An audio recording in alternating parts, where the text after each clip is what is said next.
born to be a master criminal, a super criminal. I was born to be the ruler.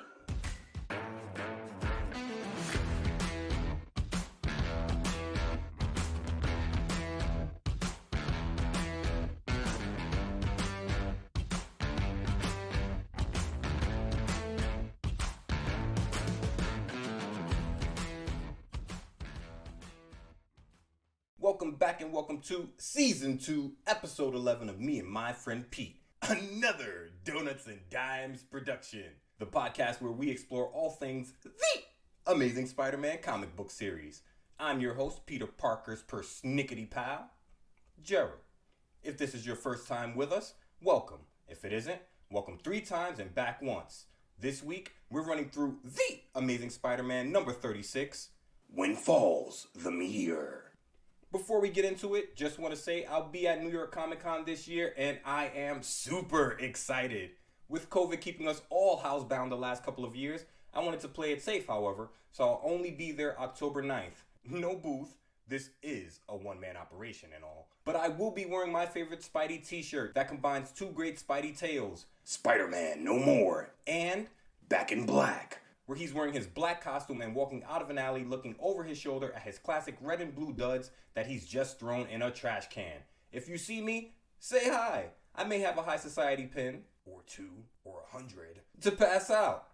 Segway. Nailing it. This podcast is completely listener supported, so if you haven't, please consider becoming a patron over at patreon.com/HSPP in the Key Keeper or High Council tiers.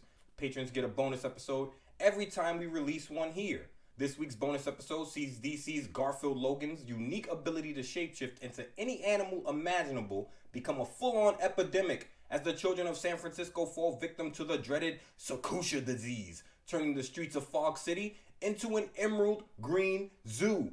That's later. Right now, question.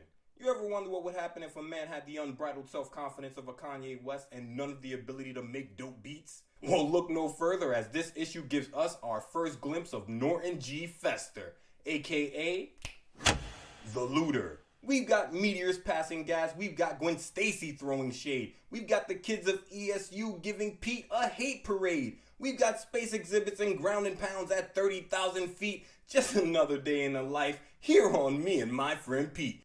And we've got me, we've got you, we've got No further ado, we've got the Amazing Spider-Man number 36, When Falls the Meteor. Let's swing! Me and my best friend Pete, old adventures, new critiques. He spins webs, I spin yarns, kinda kooky, be forewarned. Look out, it's me and my friend Pete. Before we begin, In May of 1966, Spider-Man made his first appearance in Daredevil, The Man Without Fear, number 16, which was kind of serendipitous history-wise because if you recall, Daredevil made his first appearance in a Spidey comic in The Amazing Spider-Man number 16, Duel with Daredevil, or Spionce and the Fleabag. here on Me and My Friend Pete, back 2. This had a sagacious script done by Smilin' Stanley, phantasmagoric penciling by Johnny Romita, that's the senior, iconographic inking by Frankie Ray, and lachrymose lettering by Artie. It's in the name Semek. For a spotlight on Daredevil, you can listen to our bonus episode from Season 1, Man Without Fear, number 1. or Lawyered. here on Me and My Friend Pete, back 2. The story opens to Foggy and Karen watching the news on their brand new color television, where photos of Spider-Man are being shown. In them, Spidey's doing battle with a villain and his purple-clad gang of goons named the Masked Marauder, who I'm thinking hired his henchmen straight from Dr. Octopus after he retired the whole Master Planner alias because they're all in that Purple City getup.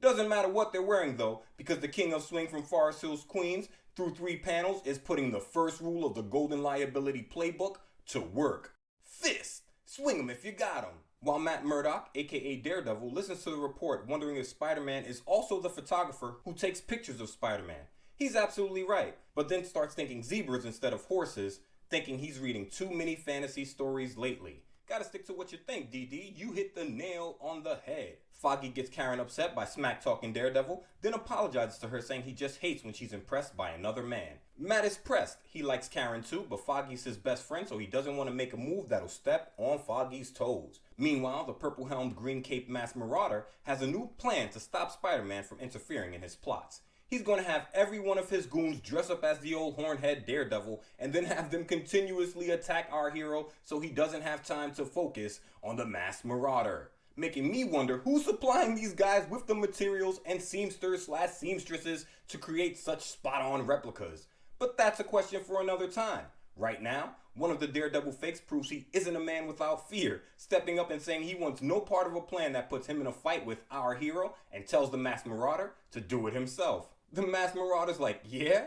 And zaps the man in the eyes with beams from his own eyes. He's not going to kill the guy though. He orders the man to be dragged away until he's ready to follow the masked Marauder's orders. He just blinded a man to make a point. The masked Marauder puts his plan into action and Spidey begins getting attacked all throughout the city, one at a time by guys dressed up as Daredevil who all manage to get quick attacks in before fleeing the scene. Spidey says he's going to catch up to DD, and when he does... ... Meanwhile, back at the law firm Nelson and Murdoch, Karen drops hints that she wants Matt to ask her out, but there's nothing doing. She leaves, and Matt, quickest costume change in the game Murdoch, is Daredevil in seconds, out the window and high above the city we know and love. Less than 15 minutes later, the sign of the spider lights up the side of a building near where DD is swinging, which I guess is pointless to the blind hero, but you know Spidey always has one in the chamber when he's popped the signal. He shouts, "Okay, you Crimson Cut-Up, stay where you are. We're gonna have a little powwow." And we got action as they get into a beautifully drawn fight sequence. John Romita Sr. working. Daredevil confused the whole time about why they're fighting. Spidey pissed that people keep attacking him out of the blue. A police officer notices the fight, calls it in, and as soon as the message hits the airwaves, the masked Marauder and another part of town is ready to go. He tells his henchmen to execute Plan W. Sidebar. If you're now on Plan W, if Plan A through V were a wash, it may just be time to pack this up and get a job that doesn't require breaking the law. Just a thought. Either way, he runs outside and jumps into his semi-trailer, yeah, that happened, to begin quarterbacking Plan W. And Plan W? Heading to the World Motor Center to steal the plans for the most powerful auto engine ever devised. Plans that he's going to alter for his own purposes. How?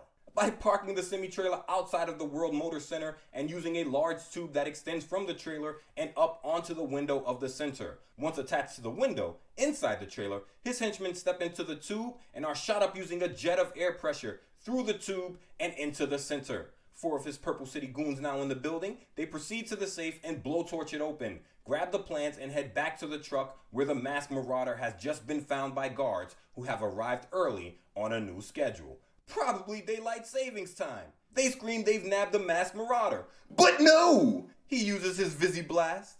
What? It's comic books. Let it go and come on. And blinds both men temporarily just before his goons show up with the plans for the new engine. Masked Marauder says it's time to execute Maneuver E, which is essentially split up and meet back at base later, and everyone's like, great, let's do that. They lower the tube from the center's window and back into the truck before the back door of the semi-trailer raises up, revealing a Stingray muscle car. A ramp rolls out and the masked Marauder peels off from the scene. If you're going for under the radar, why not drive a Lincoln Town car? Why are you driving one of the most expensive muscle cars on the planet at this time? Meanwhile, Spidey and DD are still having a beautifully drawn fight on the rooftops of NYC. Each thinking the other is in league with the masked Marauder before Daredevil, using his Billy Club wire, pins Spidey against a thin chimney stack and takes off. Spidey escapes the cords, but DD's gone. So he heads back home to check in with Aunt May, then hits up the Daily Bugle where JJ is tirade. Apparently, there's been a fight between 2 masked vigilantes and blueprints stolen for an XB390 prototype engine, and Jameson's demon photographer doesn't have any pictures. He shouts at Pete to get out, saying he hates everyone today. And Pete does, thinking if Daredevil can turn bad, how can he trust anyone? Meanwhile, Matt Murdock is wondering the same thing. How could Spider-Man turn bad? But when he gets into Nelson and Murdoch, Karen and Foggy greet him, telling him that Daredevil is the one who's gone rogue, that every paper in the city is saying so.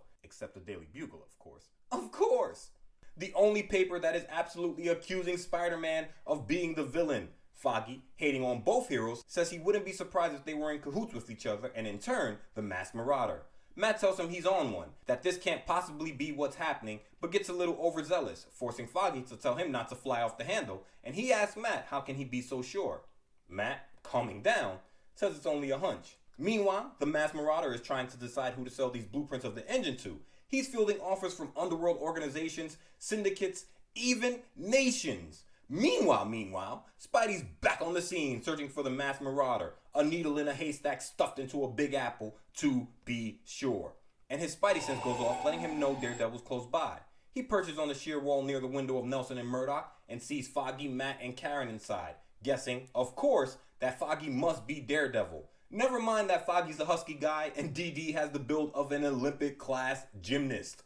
Inside, Matt, his senses infinitely better than Spidey's, realizes the old webhead is just outside of their window, a moment before Spidey comes crashing through it, shouting for everyone to stay where they are, and nobody will get hurt. He grabs Foggy up by the collar and lifts the man off his feet before raising a fist, screaming, "All right, Hornhead, the masquerade's over. Now this is where I learn the truth about you." Matt thinks he can't stand by while Foggy's in danger, but he also can't help his friend without giving away his secret identity.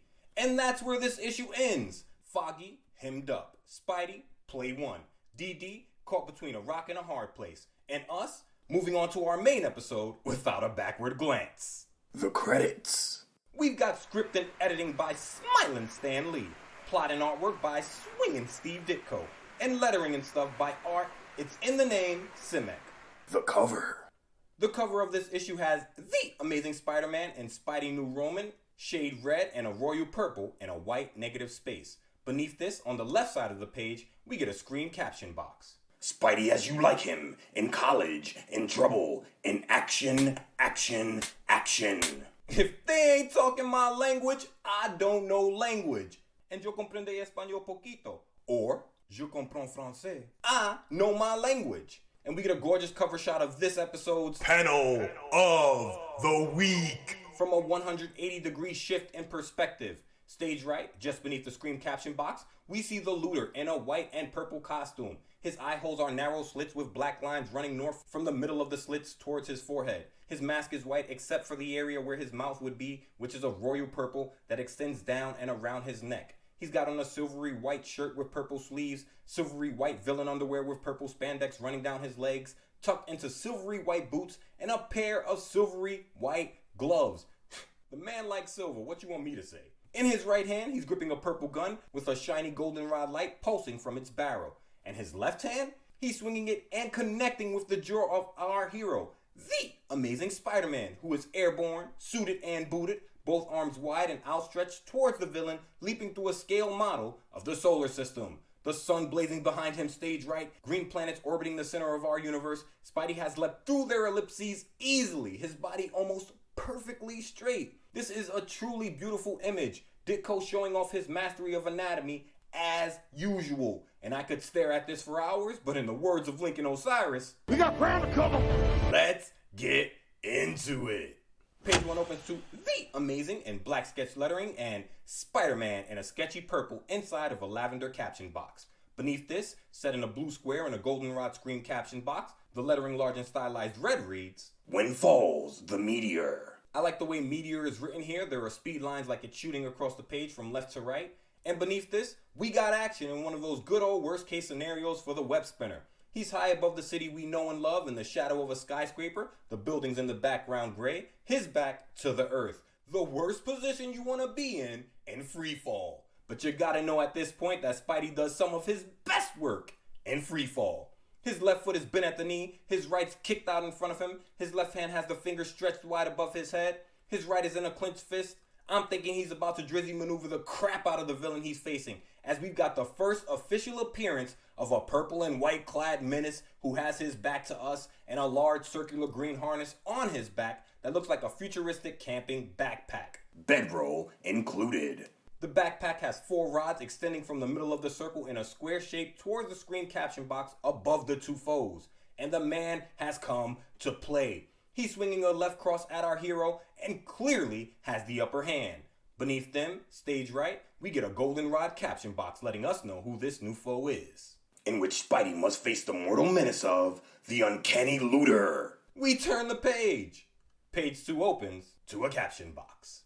A meteor falls. And we're high above who knows where as a red jet of fire flies from stage right to left towards Earth with a yellow coma.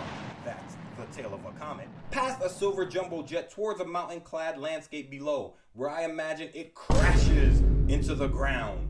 A man reaches the scene. We see a man with sandy brown hair, a scraggly goatee, high cheekbones, and thick eyebrows approach the scene. He's wearing a green fedora, a maroon jacket, blue checkered button-up, green slacks, a large olive rucksack, and olive gloves. It may sound like this doesn't work, but the man is actually quite stylish in my opinion. He's giving me big Indiana Jones vibes right now. Shout out to Harrison Ford. So this guy, his left hand pressed against a large boulder, is staring into the crater created by this meteor, and he's shouting, because nobody talked without screaming in the early days of the 616. He's screaming that he knew he'd find the meteor here because he saw it land and it's just the type of meteor he's been looking for. And our titanic tale begins. The man lifts the meteor to his face and we find out now why he was hunting this space rock. Now I'll be able to prove that meteors contain microscopic living matter. With this, I might solve the riddle of the universe. There's an idea in some scientific circles that meteors may have contained some of the building blocks of life that helped begin life here on Earth. I've added a link in the Patreon show notes to an article in Scientific American by J.R. Minkle that goes more in depth on the idea, but this is one of the things I love most about comics. Comics have a tendency to explore these ideas in a way that sparks curiosity in the reader, at least in me. I didn't have this idea sparked by this comic. It was actually a story from Uncanny X-Force written by the great writer Rick Remender and drawn by mind-blowing artist Jerome Pena called The Dark Angel Saga. Amazing story that really did what's being done here, taking a bit of science and crafting an amazing story around it. I bring it up because I only have one physical copy of this comic, so it may never get done here on me and my friend Pete's bonus episodes, but I can't recommend a comics run stronger than I can this one. Science rules! Back 2. But this guy's not only here for the advancement of science or solving riddles. Not at all. His pupils practically dollar signs. He continues. Fame and fortune will be mine. Translation? They do anything for clout. Shout out Offset. Shout out Cardi B. But Norton G. Fester is soon to learn that it takes more than a craving for wealth to solve universal secrets these days. It also takes money. I must have money to finance my research into the origin of life in the universe. And we see Fester, what a name, is saying this in a lab with a few other scientists wearing lab coats, and they are all working. Fester just walked in a green suit and blue tie, holding the meteor in his hands. And it's gotta be said, Fester's got a great head of hair. It's sandy brown and very James Dean in its look. Good for you, Fester. Either way, Fester needs cash. But an older doctor with the gray Carl Winslow working in an olive shirt and red bow tie lets Fester know they're not the ones who are going to give it to him. He says they're only interested in making new miracle ingredients for hair tonic, so Fester better go try a bank. And I get it. 2 out of the 3 doctors in this room are balding. They're trying to improve their own quality of life. They don't give a damn about the universal questions. How am I going to turn this comb over into lush, luxurious hair? I bet that's what they're thinking. Vanity detracts from all universes. Back 2. And try he does with these not too surprising results. We're looking inside of an office through a glass window with loans written in large blue letters, where Fester is standing, pleading his case for cash for his scientific experiments. But when I become as famous as Darwin, Galileo, Aristophanes, I'll pay you back with interest. Paraphrase from Wikipedia. The Englishman Charles Darwin is considered one of the most influential scientists of all time in the fields of naturalism, geology, and biology, mainly due to his research on evolution. In 1859, he released a book, On the Origin of Species, that turned the scientific community on its ear with his theory of evolution that said all species of life descended from a common ancestor. By 1870, less than a dozen years later, the majority of the scientific community had accepted his theory as fact. The Italian Galileo di Vincenzo Bonaiuti di Galilei, I hope I'm saying that right, known as Galileo for short, was an astronomer, physicist, and engineer who's been called the father of observational astronomy, modern physics, the scientific method, and modern science, best known by the general public for his defense of Copernicus' idea that our solar system is heliocentric. Translation? The planets revolve around the sun. But he's also known for disproving the immutability of the heavens. His work with crafting telescopes, which became a lucrative side hustle for him, his studies in topographical charts on the moon, his discovery of 3 out of 4 of Jupiter's largest moons orbiting the gas giant, which helped to discredit Aristotle's theory that all heavenly bodies circled the Earth. His observations of Venus tore apart Ptolemy's geocentric model of the universe and forced scientists who wanted to continue their belief that the Earth was the center of the universe to adopt the hybrid geo/heliocentric view. He was the first person to observe Saturn and Neptune through telescope. His observation of sunspots kicked Ptolemy's geocentrism while it was down and uppercutted the idea of a geo-heliocentric system while it was on shaky legs. His studies of the Milky Way and stars helped bolster Copernicus' theory of heliocentrism. His belief in heliocentrism put him at odds with the Roman Catholic Church and would have cost him his life had he not recanted, which he did. And the result of this inquisition saw Galileo on house arrest for the rest of his life. Galileo, the inventor, is responsible for, but not limited to, a geometric and military compass, the earliest known thermometer in 1597, the idea that sufficient understanding of the orbit of Jupiter's moons would make it possible to determine longitude here on Earth. He's one of the first to understand sound frequency and was one of the first people to try to measure the speed of light. His basic principle of relativity provided the framework for Albert Einstein's special theory of relativity. Believe me, I could literally go on all day and well into the night on the man from Galilee. But suffice to say, he left a stamp so powerful on the scientific community that even after his house arrest he lived under until the end of his life, he received the last laugh in the end from beyond the ether. On October 31st, 1992, over 300 years after Galileo's death, Pope John Paul II admitted that the church was wrong in condemning the polymath for his belief that the earth rotated around the sun. The lesson there? Sometimes you're just way too ahead of your time, and you gotta let the minds of men catch up. And last but not least, Aristophanes, aka the Prince of Ancient Comedy, aka the Father of Comedy, was into a different science altogether. The science of making people laugh and think about the human condition. As a comic playwright and poet in ancient Athens, Aristophanes' words given life in plays were powerful. One example of this power, the great philosopher Plato, believing that Aristophanes' play Clouds led to the trial, condemnation, and death of Plato's mentor, Socrates. At the city of Dionysia, an annual contest for playwrights where their written works were performed, Aristophanes, at presumably age 18, won his very first play entered, The Banqueters, and then went back to back, winning the next year with his second, The Babylonians, both now lost to history. At the Linnea, another such event, he came away with W's 3 times at least with the plays Acarnanians and Knights and Frogs. He was considered a master in several poetic forms, iambic trimeter, tetrameter catalectic verses, and lyrics, and a master of crafting plays using the themes of old comedy, inclusiveness, fantasy and absurdity, the resourceful hero, the resourceful cast, and complex structure. His plays often condemned war profiteers, wealthy men who took advantage of the general population, and one person in particular, an Athenian general named Cleon, who Aristophanes saw as an, quote, unscrupulous warmongering demagogue, end quote. Thanks, Wikipedia. Back to, where were we? Fester, wanting the title of Father of the Universe, is asking for a loan and saying he'll pay it back with interest. Right. But the banker isn't having it. He calls Fester generous for wanting to pay back the loan with interest, but tells the man no and suggests he borrow from another institution. Fester, future Father of the Universe, snaps, telling the banker in no uncertain terms that he'll be sorry. The scientists will be sorry. All of them will be sorry before leaving, and I imagine slamming the door behind him.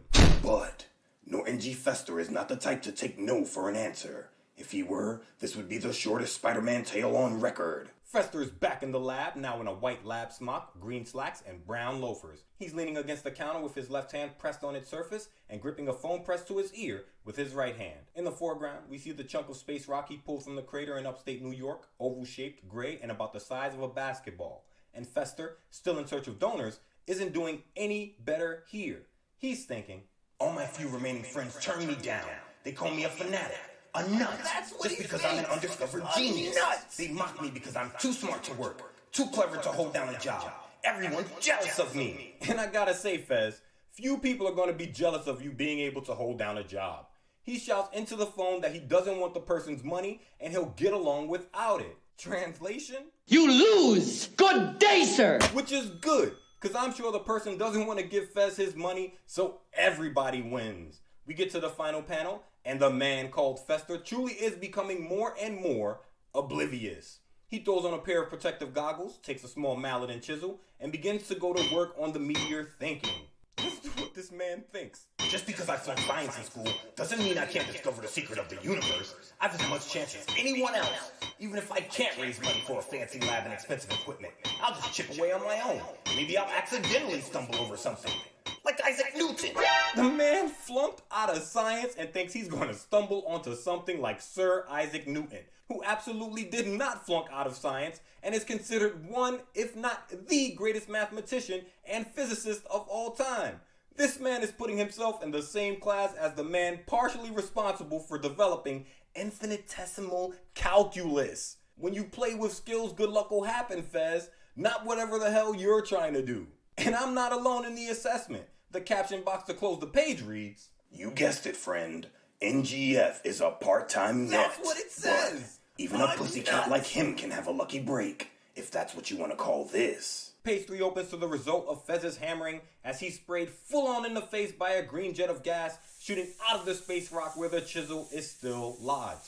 He shouts that he must have hit an air pocket and has to get away from it. Coughing, gasping, Fester falls back against a loose, upright cabinet. He slams into the bottom corner of the cabinet, shouting that the gas won't stop clinging to him, that it's seeping right into his skin. So there's the injury, and the insult comes quick as the cabinet slams down onto him, pinning him to the floor from the waist down. Then, for a few silent moments, all is quiet. And we get a great panel of the gas just seeping into his face, surrounding his head and wafting towards the ceiling, his arms splayed out at his sides. Until Fez regains consciousness as the gas finally begins to clear. He massages his head, wondering aloud why he feels so different. He raises his goggles in the gutter between panels and says he's got to get whatever's on his back, the cabinet to be sure, off of it, before rolling onto his back and lifting the cabinet with his right hand easily. Still laying on the floor, staring up at the cabinet in his grip, he screams that this isn't possible. The cabinet weighs over 100 pounds, and he's lifting it like a feather. He shouts that he's got to try something else quick. And what does he try? The man walks across the lab and picks up a safe with that same right hand. Standing in the final panel, the safe raised above his head, he monologues about how his increased strength must have come from the meteor gas, that it's goodbye Norton G. Fester, professional failure, know thyself, and hello to, he doesn't know yet. On 4, bent at the waist, groping his calf muscles, he says he has to examine himself more, that even his arms and legs feel different, superpowered. He crouches low in a red negative space shouting, I feel so strong, so alive. I feel I can do anything. I've got to be sure it's not my imagination. I've got to try something. Before leaping 10 feet into the air and onto the outside of a catwalk above him. And he's still in shock, but sure he's not imagining things. He grabs the railing of the catwalk in the next panel and, bending it out of shape easily with both hands, continues his monologue. It's what everybody always dreams of in those wildest fantasies. How wonderful. How fitting that happened to me. I'm too clever to reach such a golden opportunity. Can't stop testing my strength. I'm a powerhouse. We get a beautiful panel next to Fester, his pointer finger beneath his nose, his face bathed in a goldenrod light that turns his hair red, and Fester's coming to that age-old fork in the road all those blessed with superpowers must face. Do good or do ill. Never more will I have to worry about getting money when I regret it. Not now, with my superhuman power. The world can eventually belong to Norton G. Fester, if I plan carefully. He goes left. And now, before some brand dropout suggests that we change the name of this man to The Amazing Fester Man, we'll switch our scene to the campus of Empire State U, where we find peerless Peter Parker engaged in one of his silent, swinging soliloquies. And we find our friend Pete, goldenrod vest, white button-up, SJBs, and brown loafers, walking towards ESU with his left hand in pocket, as usual. He's just off-center, closer to stage right, as crowds of people socialize around him. He's the only person walking alone, a fact not lost on the Goldenrod Kid. Due to my recent battle with Craven and the Molten Man, I've been forced to miss a lot of classes. And what's equally bad is the fact that everyone's had a chance to get to know each other and to form close friendships. except Mrs. Parker's bad luck nephew. But better late than never. I'll start making it the charm now. Pete's gonna turn it around. Carpeing the DM, he approaches a group of 4 guys to open page 5 and starts making with the niceties. Hi, fellas. Great day today, isn't it? How's it going? To their credit, 2 out of the 4 guys say they're fine and can't complain, but all 4 of them turn their backs to him and get out of there. Pete, watching them leave in the next panel, thinks that he may not be a part of this solar system, that all the students have formed their own little groups, and P. Parker, Esquire, is on the outside looking in, as usual. But wait, what's this? Is Petey's luck finally about to change? We see Pete walking towards the blonde bombshell herself, Gwen Stacy, who's wearing a pink clip in her hair, red full-length dress, and talking to a young lady with auburn hair in a green polka dot blouse and matching pencil skirt. Auburn says she knows Gwen's wrong about that Parker guy, and now she's gonna prove it. She approaches Pete in the next panel as Gwen looks on from around the corner and introduces herself as Sally Green. She says she has English literature with Pete and asks if he remembers her. Pete, thinking the tide is finally turning, says of course. Sally invites him to a get-together at her house later on, and Pete, of course, says of course he'll go. Sally is smitten in the next panel. Why, he's just as sweet as can be. And oh, that dreamy smile.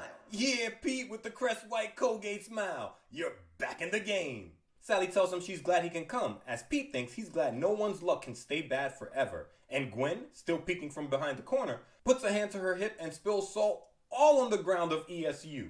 I don't understand. I never thought they'd hit it off so well. She must have said the secret word. She was hoping Sally got the cold shoulders that she's accustomed to. But Sally says the wrong thing to close out the page. I was hoping you'd come because I'm so anxious to have at least one boy with brains instead of all those brawny athletic types. Pete thinks, his blue eyes wide, Oh no, not again. Will I always be thought of as nothing but an egghead?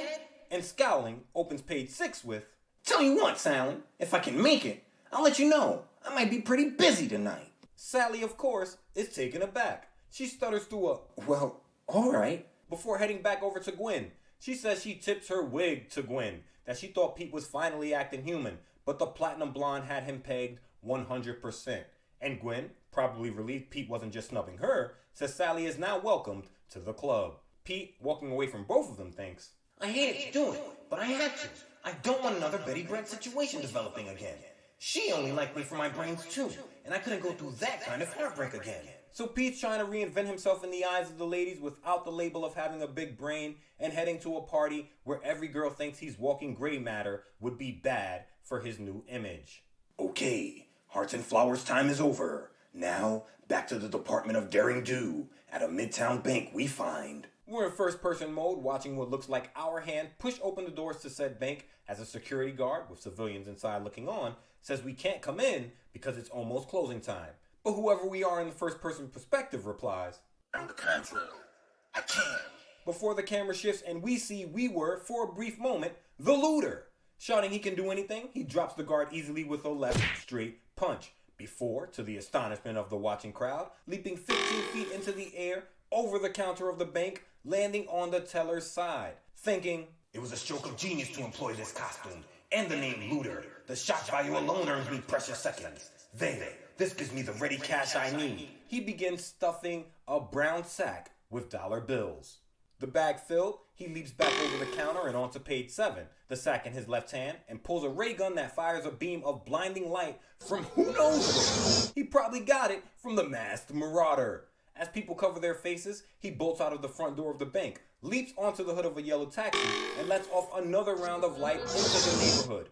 The light from this gun has to be insanely strong because he fires it in broad day and the area outside is still filled with goldenrod light. Another example of a villain in a Spider-Man story hustling backwards. Where did the looter get this gun? This could easily make you a fortune if you patent and market it as a non-lethal form of subduing villains. But not to the looter. As he leaps from the car onto the caboose of a delivery truck, he thinks, My greatest talent lies in crime. There can be no doubt. I was born to be a master criminal, a super criminal. before bounding from the truck and up onto a nearby roof, thinking that I was born to be the Looter. Minutes later, at the apartment lab of Norton G. Fester. posters of the universe he abandoned on the wall behind him in the next panel Fester pulls his looter's mask from his face with his left hand, gripping a wad of cash fresh out of his sack with his right, shouting. It worked perfectly, but this was only the beginning. Each side will be bigger, more spectacular. And in the days that follow, the looter keeps his vow. Employing his super strength to the fullest, he becomes a one-man crime wave. And we get a shot of the looter from the waist up in a red negative space, both hands clutching cash, while beneath him we see a wall safe opened with cash spilling out of it. A large floor safe opened with cash spilling out of it. And an armored car, its back doors blown open with, you guessed it, cash spilling out of it. So maybe the looter was right. Maybe he was born for this life. But the more he seizes, the greedier he gets. And now, 'tis time for our swinging star to enter the scene. We turn the page and we're on The Infinity Page. page 8. Just in time to witness Spidey on the prowl as the Amazing Spider-Man web swings high above the city in search of the looter, thinking there's no trace of the villain and he probably gave up studying for the one night the looter is out playing pinochle. Quipping! But Spidey's not going to give up the hunt.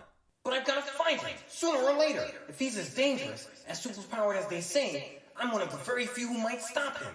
And I'd sure like to see how that dazzle light of his works. So the action junkie and the scientist in him colliding. Both want to meet this looter. Meanwhile, the object of Spidey's attention has a brand new worry of his own. We see Fester in his lab where he's built a device to suck gas from the meteorite and I assume breathe it in. But Fester's got a problem. The meteorite has no more gas. Fester's not worried. The villain with a knack for winging it shot that he's just got to find another meteor and crack that bad boy open for the gas inside. Except there hasn't been, up to this point, any meteorite pumping out gas that gives people superpowers. That, and maybe the gas doesn't work on another person the way it works on him. Most people bitten by an irradiated spider like Peter Parker would drop dead. Have radiation fall out of a barrel and onto them like Matt Murdock would drop dead. Find themselves in a gamma radiation explosion would drop dead. Outside of Bruce Banner, most dudes with an origin story don't repeat the processes of their origin story because the chances they survived were already 1 in a million. This guy Fester's saying odds be damned. I'll find a super rare space rock that's still kicking out gas and inhale it again. I'm starting to think he's insane. And now that we've pretty well telegraphed what's going to happen next, let's rejoin Mr. Parker a few days later. We see Pete being an evermore student as he's wont to do. He's in his goldenrod jacket, a white turtleneck with thin horizontal black rings around the collar, and of course, his SJBs. Fashion on amazing as usual. He's waiting in line for a new space exhibit, thinking he can't go searching for the looter right now because it's still too early, so he's going to kill some time here. While he waits in line, he's thinking, If this was a few months ago, I'd be going here with Betty. And, I gotta stop thinking about her. Forlorn, thy name is Parker. While Pete's fighting his thoughts, the former beauty queen of Standard High joins the line in a red go-go dress on top of a burgundy and black striped shirt. She is style flaring and spots the goldenrod kid immediately. Gwen thinks that this could be fate, a chance to really get to know Pete, and thinking she'll accidentally bump into our friend on the inside, she decides she's going to do that little thing. 9 opens to a beautiful long horizontal of the inside of the exhibit. There are space capsules, photos and posters of different planets in the solar system in shades of purple, models of space shuttles, people middling about, and our friend Pete. He has his back to us staring at a large futuristic hunk of machinery with his left hand on his hip, off-center towards stage right, while Gwen watches him over her shoulder towards stage left. Pete, young scientist that he is thinking that he'd love to build something like this someday, while Gwen, I hoped he'd see me and come over to me, but he's studying those displays like they're pinups. the goldenrod kid, academically aroused. Pete walks past Gwen and into the next panel towards a chunk of meteorite, making the blonde bombshell wonder if he's ignoring her or really hasn't noticed that she's there. Gwen, you're so vain, you probably think not seeing you's about you. Directly outside the window, another pair of eyes sights the same object. The looter has just arrived on the scene and is standing on a thin ledge barely wide enough for his feet, peering into a window of the science exhibit, and his goal is simple. That's what I'm looking for. The new meteor. If it contains a gas pocket, I've got to have it to ensure my power. Thus, without a second thought, the looter enters our scene once more. I imagine the looter lifts the window before leaping down onto the scene, shouting for the crowd to disperse and calling them all weaklings. Pete, his eyes wide with shock in the foreground, doesn't know what the looter's doing here, but he's not going to let the guy get away.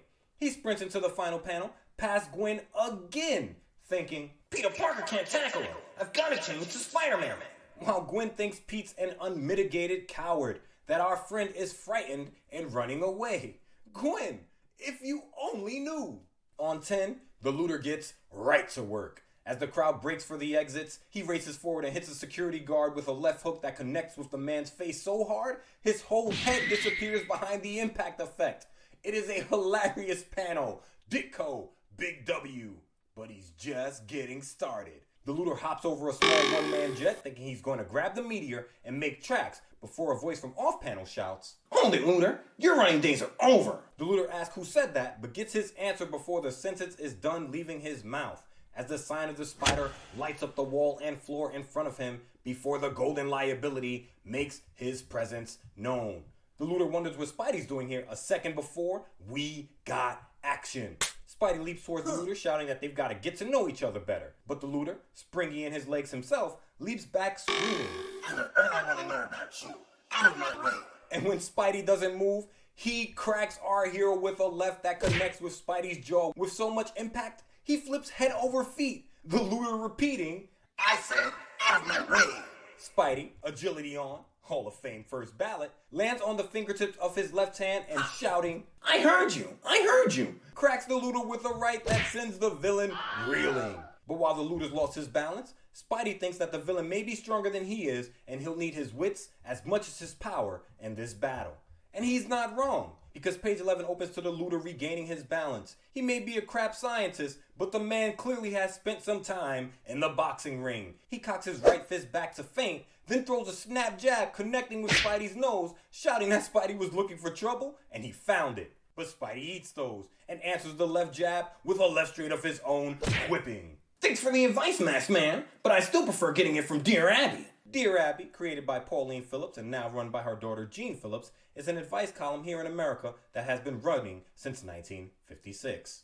Thanks, Wikipedia! If Spidey needs advice, he'll go to the experts. But when it comes to looking for trouble, the king of whip with chambered quips will always defer to the Golden Liability Playbook. Namely, Play 1. Fist. Swing him if you got him. And he follows the left straight with a right hook that sends the looter's jaw towards the ceiling. The last position you want to be in a fight. Spidey thinking the whole time that if the man had more experience, it might be so long, Spidey. The looter falls through the gutter and into the next panel. We're on his knees, next to what can only be described as a 31st century vase lookalike.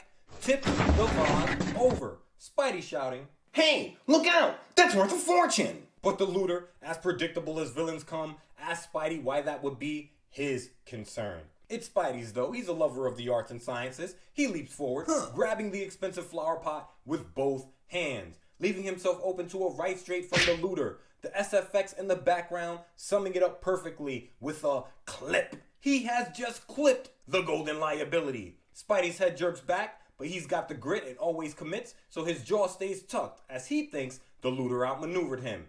And the looter's not done. In the final panel, he slams a giant vase into Spidey's face and chest, pinning our hero against the wall with a loud Boom! shouting. That emergency that can affect my escape. I'm no kind of brawler as you seem to be. But it takes more than a few shattering blows to stop the amazing Spider-Man. If that ain't the truth, because page 12 opens to our Panel of the week. Ditko punching the clock has drawn a beautiful image of a model solar system, the sun at its center, because Copernicus was right, and planets held in orbit around the giant yellow orb with metal rods. Beautiful, beautiful to look at. I imagine the planets and moons rotating around the sun as Spidey gets spidery. He leaps from stage right, his body stretched out through the orbiting spheres, both arms in front of his face towards the retreating looter, screaming. Come back, little Sheba. I want to make sure you didn't skin your knobby little knuckles. Sheba is an ancient kingdom mentioned in the Old Testament, so I don't know why Spidey called the looter this. If you know, let me know in the comments. But maybe just stands Jewish heritage shining through. Either way, the looter, hot-footing towards the exit, wonders aloud what it takes to stop the King of Swing from Forest Hills, Queens. That's a good question. The answer? More than you've got, Looter. Spidey's agility gets him through the solar system replica, and his left fist connects with the looter's chin again. He says if the man would just hold still, it'd all be over before he knows it. before a close-up panel where Spidey, face-to-face with the looter, hits the man with another left. I keep punching him, he keeps coming back for more. I wonder if he's playing off an election bet or something. And fun fact, this comic is in 1966, the first year where the Voting Rights Act of 1965 went into action and African Americans voted in record numbers. So I'm sure a lot of people lost election bets that year because there's no accounting for the marginalized and the unknown. Back to. In the next panel, the looter gets wise. Thinking Spidey's too skillful to fight, he pulls his dazzle light gun from his waist, his ace in the hole. My dazzle gun. It's never failed me before. It won't fail me now. He fires the gun, bathing the entire floor of the space exhibit in a goldenrod light. Everyone freezes, including our hero, in a dramatic pose with his hands out of his sides, his fingers stretched wide, while everyone else shield their faces with their hands and arms. I love the shading here. Spidey, still as a statue, is a black shadow with red outline. This is gorgeous, gorgeous art. But you know our favorite neurotic won't stay still for long. On 13, he shuts his eyes and continues the chase as the looter races away, still firing at our hero over his shoulder. But he doesn't know Spidey's eyes are just a bonus. All I need to do is shut my eyes and follow him easily by means of my ever-loving spider sense. Despite Spidey's immunity, everyone else freezes, unable to see, and the looter carpes the diem. He sprints towards a towering rocket and pushes it off its display platform easily in the direction of the stunned and unmoving crowd. Spidey springs into action, leaping 10 feet across the room, landing on a nearby diorama, putting himself between the people and the danger. He catches the falling rocket, thinking the 3 people beneath the missile, who were about to be pancaked, wouldn't know what hit them. Spidey, replacing the missile on its platform, thinks, I'll make sure this gizmo is steady again, and then I better lose myself fast. As soon as their vision becomes normal, the crowd is sure to blame me for what's happened, like they always do. And I don't think he's wrong. So he takes no chances. In the final panel, he's made it out of the window and onto the thin ledge the looter came in 5 pages ago, shouting that he's lost the villain and there's no way to know which direction the man ran off in. Thus, a few minutes later, Gesundheit. We get Afram Pete back on the scene, fixing his collar as he descends a flight of stairs into the space exhibit, thinking there's no reason to let the day be a total loss. He runs into Gwen Stacy at the bottom of the stairs, and finally noticing her, he asks, Hi Gwen, enjoying the exhibit? But Gwen, thinking Pete's a coward, replies in a dialogue balloon dripping icicles that she was until just now. Pete, as is becoming the usual when talking to Gwen, is confused. He asks, Huh? Wait, what's wrong? What did I do? Gwen, eyes shut, turning her nose up, replies, Perhaps it's what you didn't do. and thinks the Goldenrod Kid didn't stay and try to help. You didn't either though, Gwen. I'm just saying. Pete, scratching the back of his head in the next panel, thinks, How can anyone so pretty be such a nut? that's what he thinks. A nut. He's not the only one conflicted. Gwen's thinking, And yet, it's hard to believe that anyone so manly looking could be a coward, if only I hadn't seen it with my own eyes. so Pete may look like a coward in his actions, but he looks like a hero with that build. And she's not wrong on that latter thought. but back in his little hideout, Norton G. Fester has his own problems, although, as we can see, they aren't matters of the heart. Fester, his mask off, surrounded by machinery I'm pretty sure at this point he doesn't know how to use, is shouting that he was stupid to go into that job without planning.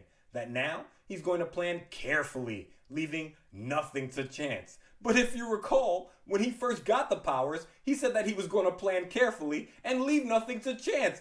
This guy, I'm convinced the looter has short-term memory problems. He is doing everything by the seat of his pants. The camera pulls in tight, and we get a close-up of his face in a green tinge as he continues screaming at the top of his lungs that he didn't take Spider-Man being there into account at all. He grabs his depleted space rock in a great close-up of his left hand, shouting that he has to have that meteor.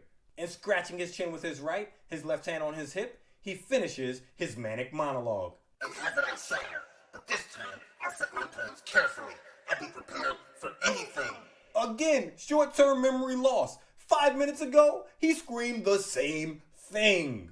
The next day, Fester in a green suit and black fedora with matching band has gone back to the space exhibit to plan things out right. But the curators are taking no chances now. There are armed guards, packing revolvers, patrolling the exhibit, making Fester think he can't attack with another frontal assault, but he's got to figure something out because he needs that meteor to ensure he won't lose his powers. Again, no guarantee he'll lose his powers.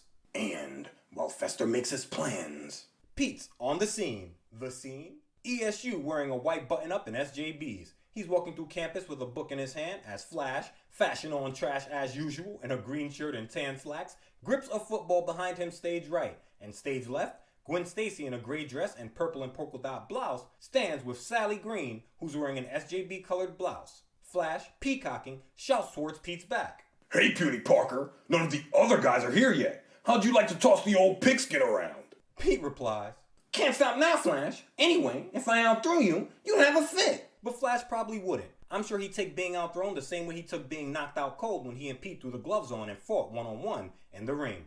Namely, paddling down the Nile River and forgetting it ever happened. That was way back in ASM number 8. Spider-Man, the terrible threat of the living brain. Or To infinity. here on Me and My Friend Pete.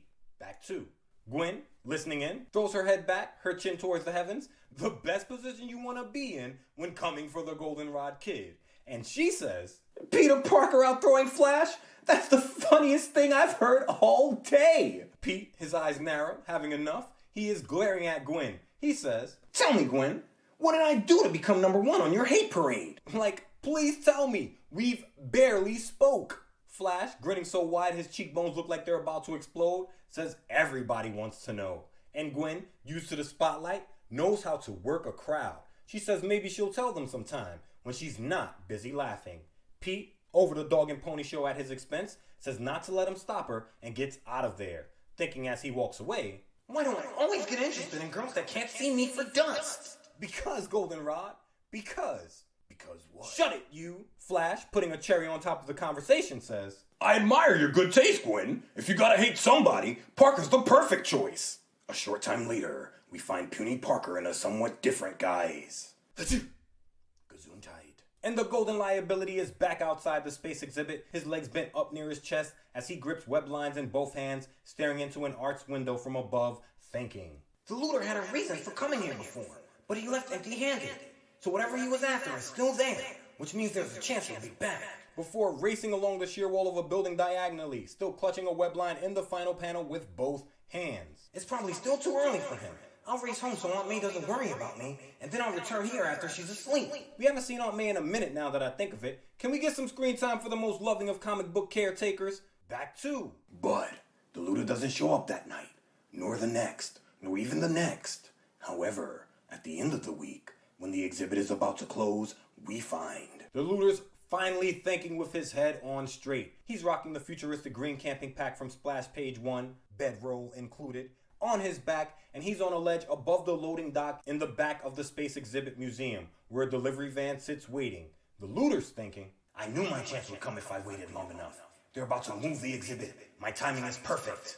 and another fellow feels the same way. Spidey, suited and booted, is on the scene upside down, clinging to a purple support beam hidden from the looter's view, and he's waiting for his moment. My patience paid off. I knew if I watched long enough. And he doesn't have to wait long. In the next panel, the looter, punching the clock, leaps from the ledge and right hand pressed against the top of the truck, squeezes between the space of the truck and the building, shouting down at two guys, green jacket, pork pie hat, and red jacket, green baseball cap, both wearing workman's gloves, pushing a dolly loaded with the meteor the looter's been coveting. And the looter screams, Thank you for moving my meteor into the correct position for me, gentlemen. And now, I relieve you of it. while the guy in the pork pie hat screams, It's the looter! tossing the guy in the pork pie hat to the side in the gutter between panels. The looter stops in front of the meteorite, saying the men should have realized that for someone as powerful as he, resistance is futile. He snaps the thin rope binding the meteor to its podium and begins attaching special straps onto the space rock, shouting that he planned everything to perfection. But what's that old saying about the best laid plans of mice and looters? I've never heard that one. Spidey's gonna make him go astray. Swinging into the warehouse on a thin strand of webbing, he shouts, Hey, looter! You wouldn't leave without saying bye-bye to your old sparring partner, would you? The looter spins and of course screams our hero's name, wondering how he knew today the villain would make his move. Spidey replies, It's a long story, but if you're really interested... before the looter, again hustling backwards, completely forgetting what he's here for, hurls the meteor at our hero, who catches it easily in his right hand to open page 17, still shouting. I thought so. You don't even want to hear it. He lands behind the truck, dropping the meteor who knows where, before spraying a line of webbing towards the looter, still giving the man an earful. Why anybody would try to make up for the meteor is beyond me, but I guess some fellas would steal anything that isn't nailed down. Does Spidey get the hit? No! The looter, leaping backwards, presses a button at the center of his chest, and a large green balloon springs from his back, lifting him rapidly into the air as he shouts, Ha! You won't miss me, and I promise you won't get a second chance. As Spidey stares up at the fleeing villain, audibly impressed, the looter shouts down at him, now 50 feet above the ground.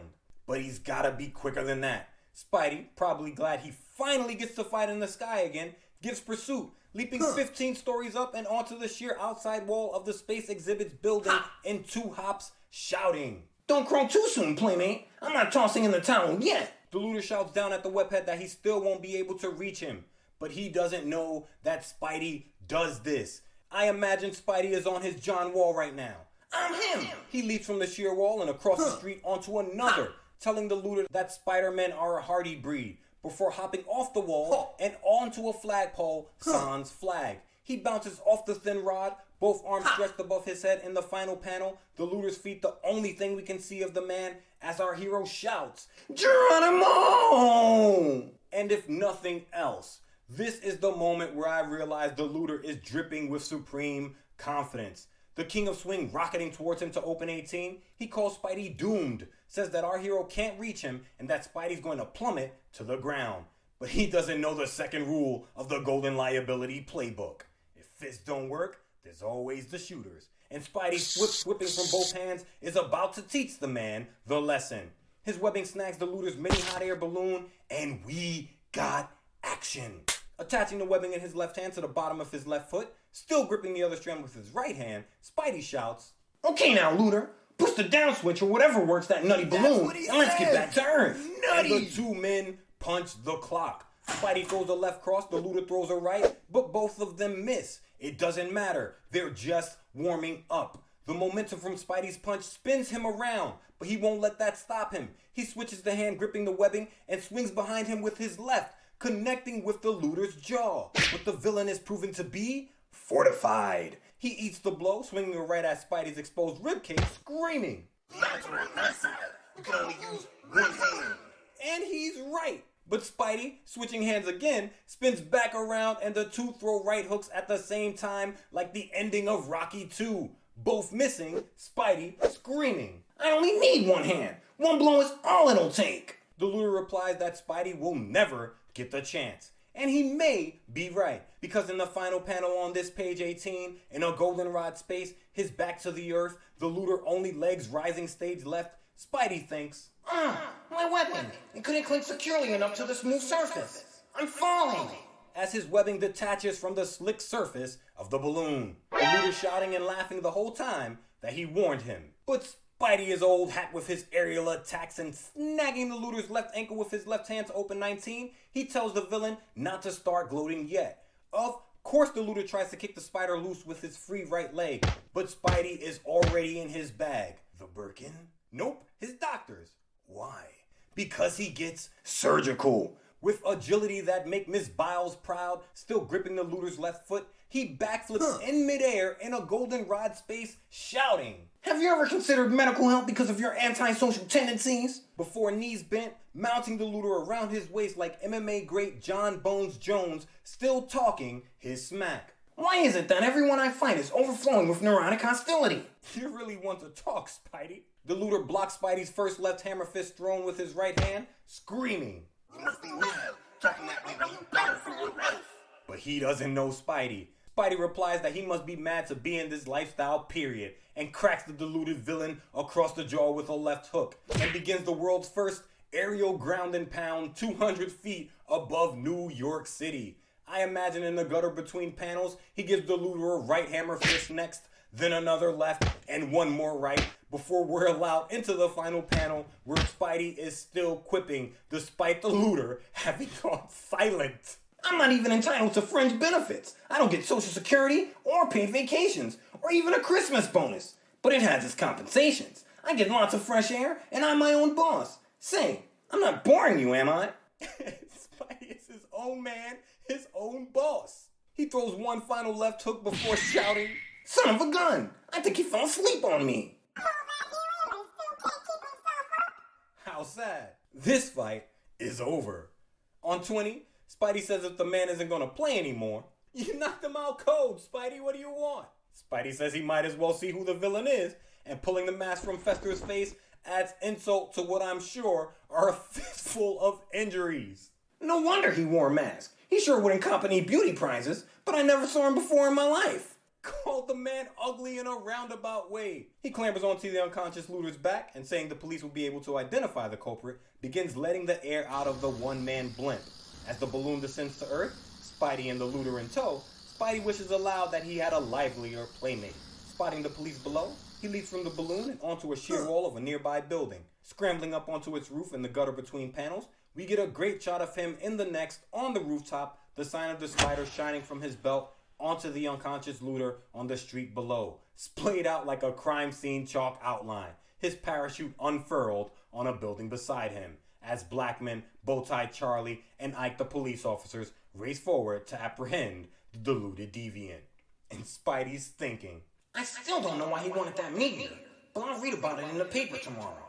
In Jameson's paper, with my photos in it, I hope. In the final panel of this issue, we get a goldenrod space where a green tentacled blob with yellow spots that resembles Shumagorath, minus the eye, is standing on two of its tentacles next to a humanoid silver robot. For those unfamiliar with Shumagorath, it's a godlike being that made its first appearance in the comic book Marvel premiere number 10 in 1973, and his first on-screen appearance in the Marvel Cinematic Universe's great movie, Doctor Strange, Multiverse of Madness. I can't help but thinking this creation here inspired that. Either way, the captions in this final panel read, Coming next, the menace of the rampaging robots. Enough said. And we're out!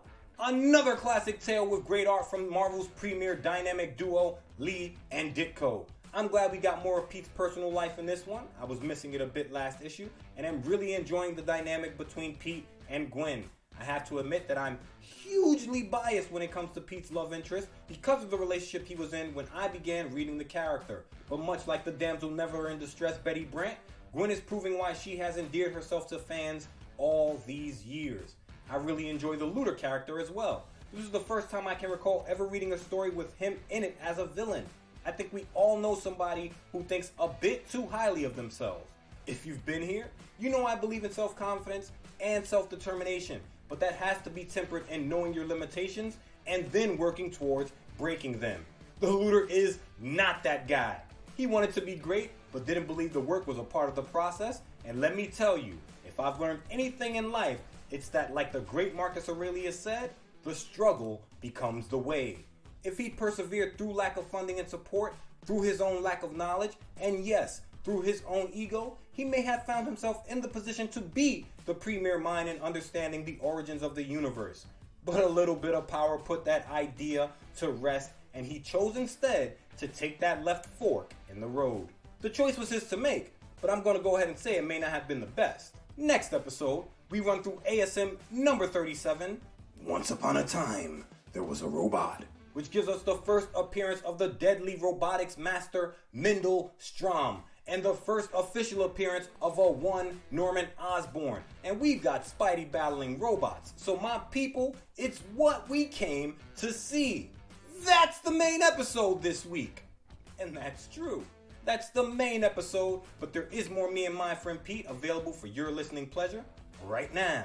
If you support this show on patreon.com/HSPP, patrons get a bonus show every time we drop a new episode here, where I run through comic books from all over the multiverse of comics, past and present, from Marvel to DC to all points in between. This week, we're back in the DC universe with Teen Titans Volume 3, number 14. Beast Boys and Girls Part 2, Wildlife.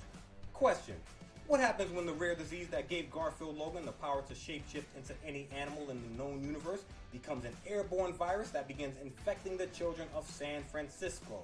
Well, we're about to find out. If we've got comics, we've got history, and I'll be your guide through it all. Join us. This podcast is completely listener supported, and your support keeps this crazy train barreling down the tracks. I'm truly grateful you keep coming back, and more grateful you allow me to be the conductor. Thank you so much for listening, and as always, a special thanks to that home team, Parker's Dirty Dozen. Sign up now. Vote on bonus episodes. Make it a Baker's. If you sign up before ASM number 50, you'll receive a special thank you lapel pin for being a patron during season 2. Let's keep these good times rolling. You won't regret it. You got questions? Send them to me in myfriendpete@gmail.com and I'll go digging for the answers. Follow us on Instagram at MNMFP_podcast. The panel of the week can be found at patreon.com/HSPP. All that said, that's all that said. Please like, please comment, please share, please take care, and please think of the world and be true to yourself. That dusty trails are calling, so there's no use stalling, but you know the tagline for the people. With great power, you know the rest. Make sure you're being responsible. I'm out of here.